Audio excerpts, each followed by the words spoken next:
Tafadhali usisahau kubonyeza kitufe chekundu kilichoandikwa subscribe chini ya video hii. Baada ya hapo itakuja kengele, kisha utabonyeza mara moja. Asante.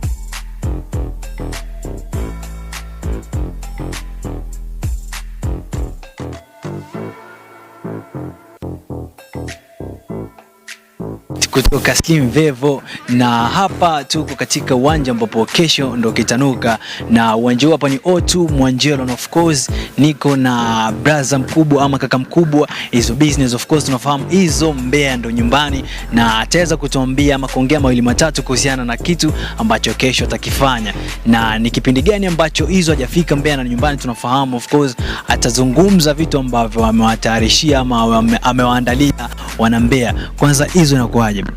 Niko fresh kabisa mwanangu, sio? Ni fresh sana. Safari ya Dizzy mtu Mbeya ilikuwaje? Safari ilikuwa fresh, au sio? Ilikuwa fresh. Unaweza kaambia nini wana Mbeya kuhusiana na issue ya kesho, kwa sababu hapa tumeona mmekuja kutest mitambo na kucheck sound imekaje. Kwanza ni kipindi kirefu sana hujapiga show Mbeya. Hapana, nimefanya show tarehe 25 mwezi wa 12 mwaka jana. Kwa nimerudi tena, au sio? Na show niliyotoka kufanya ilikuwa ni kubwa, au sio?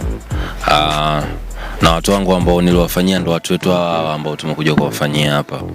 Kwa hiyo mimi ninachotegemea ni show itakuwa fresh kutokana na lineup, au sio? Wasanii ambao wapo, wasanii wenzangu, na nafahamu vibe la watu wa mkoa wa Mbeya, au sio? So mimi kikubwa ambacho nategemea kesho ni show kali, yani that's all I can say. Baada ya hao ni maneno machache ambayo ameweza kuzungumza Izzo, lakini tunafahamu Izzo kuna issue ya mvua hivi sasa, mazingira kidogo ya Mbeya so fresh, baridi kidogo, utawaamsha waoni maana hawataganda au? Hawezi kuganda, au sio? Hawezi kuganda. Kama nilivyosema mwanzo, lineup inajieleza wasanii ambao wanakuja, au sio? Na mimi nafahamu vibe ama muziki ambayo watu wengi wa Mbeya wanapenda ni sana sana ile lineup unayoiangalia pale. Kwa hiyo mimi ninachotegemea kesho, Mbeya inasifika kwamba kuna baridi na mvua na nini, lakini kesho lazima tulete joto maeneo haya. Trust me bro. Swali nje kidogo na kuhusiana show kesho. Kuna kipindi ulifanya, of course ni mwaka jana mwishoni 2019 kama sikosei, ulifanya kipindi kama live na Baraka. Kuna freestyle mlitoa, kama ni freestyle sijui ilikuwa ni freestyle ama ni nyimbo kabisa ile? Ile ilitoka tu pale pale, lakini mimi na Baraka tukapata idea kwamba tufanye kitu kama kile, au sio? Kwa Tanzania wategemea ngoma. Yeah, for real, kwa sababu tayari zipo ngoma ambazo nimefanya na Baraka. Unajua kwa sababu mimi mwenyewe kwa project nilikuwa nimeseize kidogo. Kuna vitu vilikuwa vinapangwa na nini, au sio? So far nafikiri kuanzia mwezi huu hapa kabla hujaisha tutaanza kutoa projects na nini.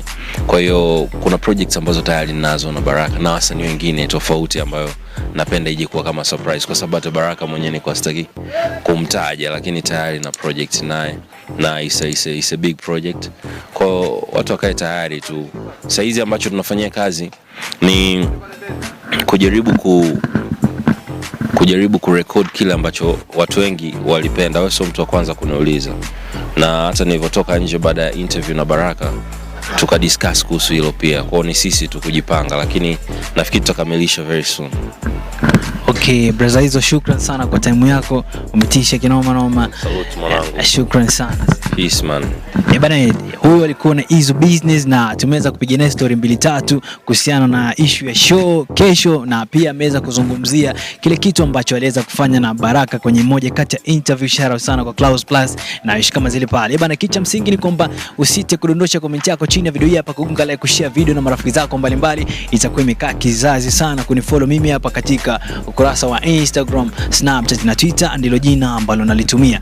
Kicha msingi ni kwamba stay with us, stay tuned, don't go nowhere. Hadi wakati mwingine tena. Ciao.